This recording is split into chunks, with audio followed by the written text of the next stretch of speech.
Hey, what's up guys? So welcome back to my online English speaking practice. Sorry ครับမင်္ဂလာပါခင်ဗျာအဲ့တော့ဒီနေ့ဒီဗီဒီယိုမှာဆိုလို့ရှိရင်နေမကောင်းဖျားနာနေတဲ့အခါမှာကျွန်တော်တို့သုံးလေးရှိတဲ့ English စကားလုံးစကားပြောပြီးတော့ what are တွေကောင်းလို့ကျွန်တော်ဒီနေ့ဒီဗီဒီယိုသင်ခန်းစာမှာမျှဝေသင်ကြားပေးတော့မှာဖြစ်ပါတယ်ခင်ဗျာ Are you ready? Okay စနေပြင်စားလိုက်ရနော်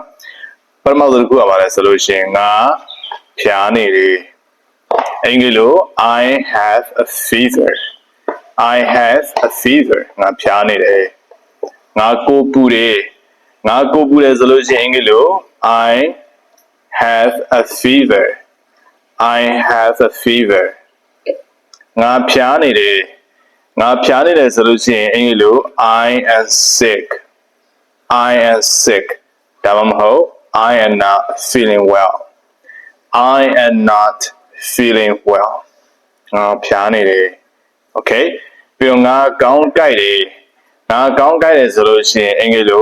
I have a headache. I have a headache. ငါကောင်းကြိုက်တယ်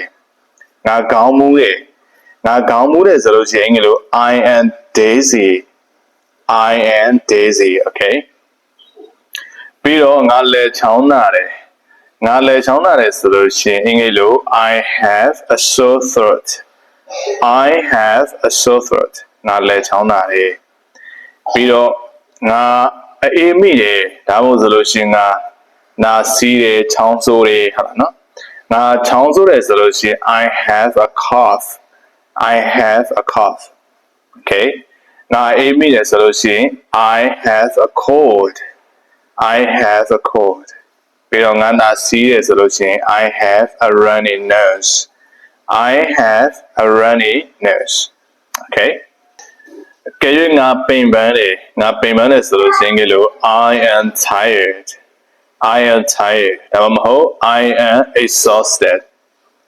I am exhausted. ငါမအင်အားတွေမရှိဘူးငါအားနည်းနေတယ်ဆိုလို့ရှိရင် I am weak. I am weak. Okay ငါစိတ်ဆင်းရဲတယ်ဆိုလို့ရှိရင်လို့ I am sad. I am sad. Okay ဟုတ်ကဲ့ပါခင်ဗျာအဲ့တော့ဒီနေ့ကျွန်တော်သင်ပေးတဲ့အင်္ဂလိပ်စကားပြောတွေကတော့ကျွန်တော်တို့ကျမ်းမာရေးမှာသုံးတဲ့အင်္ဂလိပ်စကားလုံးစကားပြောဝါဟာရတွေဖြစ်ပါတယ်ခင်ဗျာဒီဗီဒီယိုကိုကြိုက်တယ်နှစ်သက်တယ်လေ့လာတာအဆင်ပြေတယ်ဆိုလို့ရှိရင်တော့ like and share လုပ်ထားပေးကြဖို့မေ့ပါတယ်ခင်ဗျာအားလုံးကျေးဇူးတင်ပါတယ်